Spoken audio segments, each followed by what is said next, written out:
On a seemingly ordinary summer day in 1981, the innocence of an American family, and indeed a nation, was irrevocably shattered. It was a day that began with the simple joy of a shopping trip and ended in an unimaginable nightmare. The echoes of that day and the brave fight that followed would fundamentally reshape how America protects its children, leaving an indelible mark on our laws, our communities, and our collective consciousness. This is the story of Adam Walsh, a 6-year-old boy whose tragic disappearance became a catalyst for change, a warning etched into the fabric of our history, and a mystery that for decades refused to be forgotten. July 27, 1981, Hollywood, Florida. It was just another Monday for 6-year-old Adam Walsh and his mother, Reve. They were at the bustling Hollywood Mall, inside the Sears department store. For any parent, a quick trip to the mall with a child is a common, often uneventful experience. Yet within the seemingly safe confines of this everyday setting, a horror was about to unfold that would forever alter the course of American justice. Reve Walsh was browsing the lamp department, with Adam nearby in the toy section, captivated by a video game display. For a fleeting moment, no more than 2 minutes, her attention was diverted. She looked away, a common occurrence for any busy parent in a large store. When she looked back, Adam was gone. The casual hum of the mall suddenly transformed into a deafening silence for Reve. Panic, cold and sharp, began to set in. In an instant, the world shifted.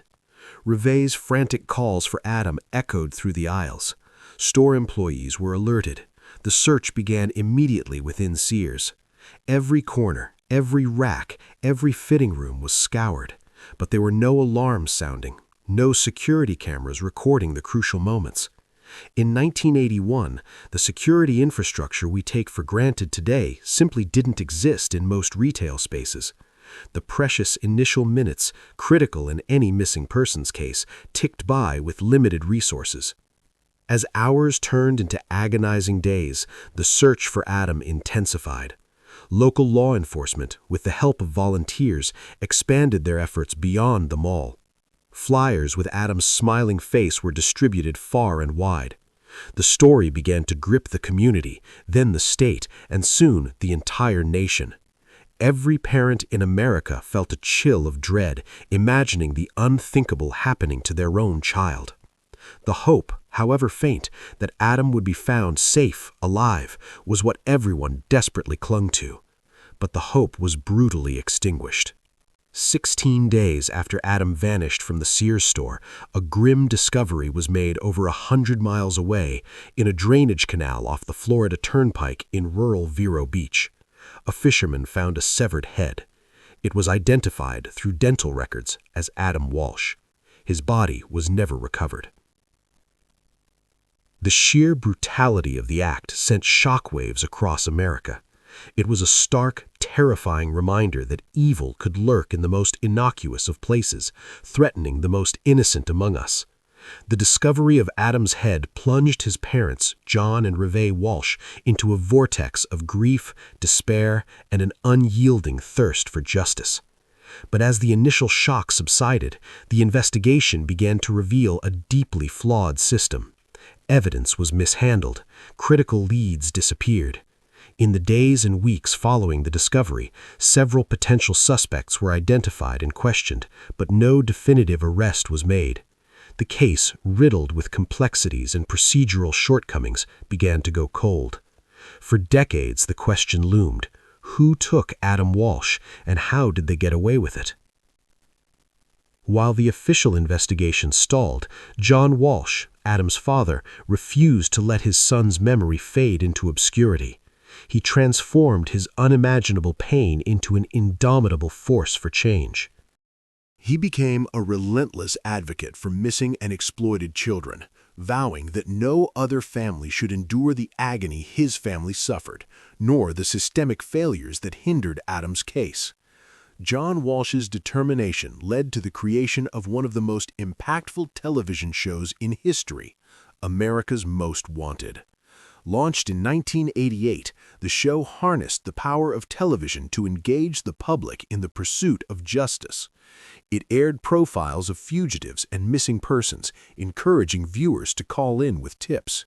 America's Most Wanted wasn't just entertainment, it was a revolutionary tool for law enforcement, directly leading to the capture of hundreds of criminals and bringing countless missing children home.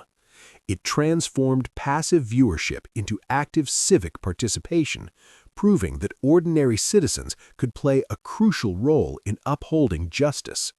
The Walsh family's advocacy extended far beyond television. They lobbied tirelessly for legislative reform. Their efforts directly contributed to the passage of landmark child safety laws. One of the most significant was the creation of the National Center for Missing and Exploited Children, NCMEC, in 1984. Before NCMEC, there was no central clearinghouse for information on missing children.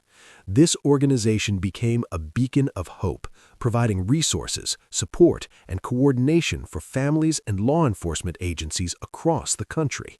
It standardized protocols, facilitated information sharing, and brought a national focus to a crisis that had too often been handled piecemeal at local levels. But perhaps the most enduring legislative legacy came much later, in 2006, with the signing of the Adam Walsh Child Protection and Safety Act. This comprehensive federal law fundamentally reshaped how America tracks and monitors violent criminals, particularly those who commit offenses against children. It established a national sex offender registry, requiring states to implement strict registration and notification systems. It increased penalties for child sexual exploitation and abuse, and provided resources for law enforcement to combat these crimes more effectively.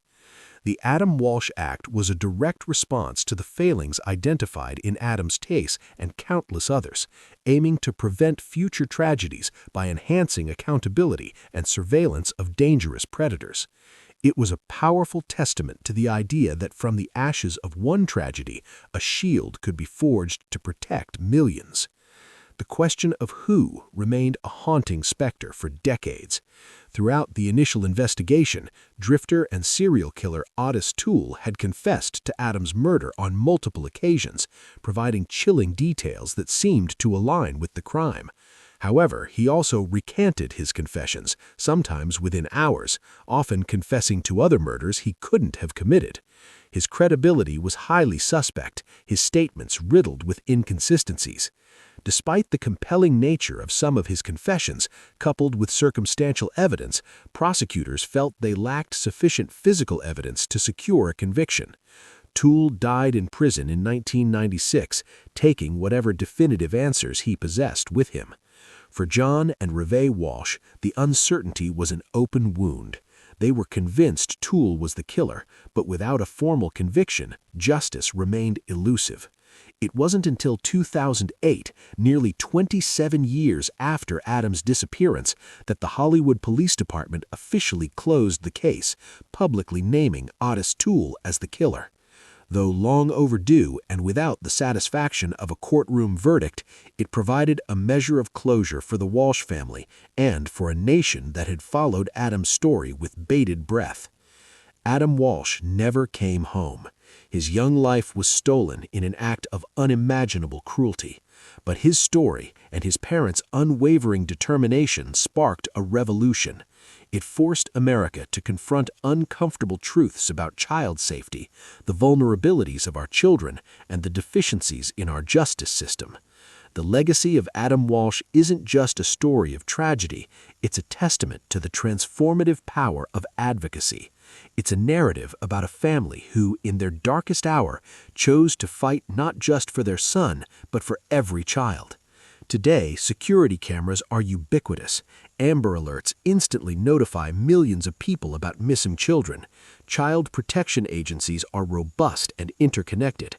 These advancements, now fundamental to our safety infrastructure, are direct results of the lessons learned from Adam Walsh's case, because some tragedies become warnings, and some mysteries, though heartbreaking, must never be forgotten if we are to truly protect the future generations.